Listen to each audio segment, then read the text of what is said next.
Hi, this is the Amazing Zero. Today is Blizzard Entertainment's 25th anniversary. Now you know that this is Blizzard Entertainment's 25th birthday, and of course that Blizzard Entertainment turns 25. Well, it's kind of amazing, so yeah, because it is a milestone.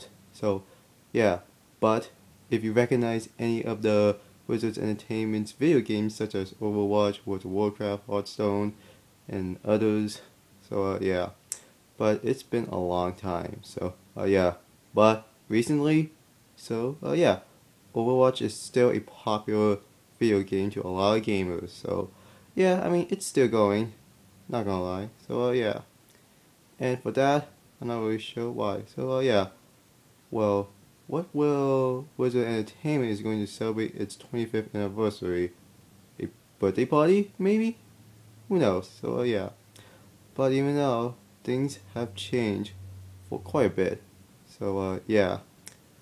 But for centuries, they have might. So yeah, that's all I have for Blizzard Entertainment's 25th anniversary. So I hope I'll see you next time. Goodbye.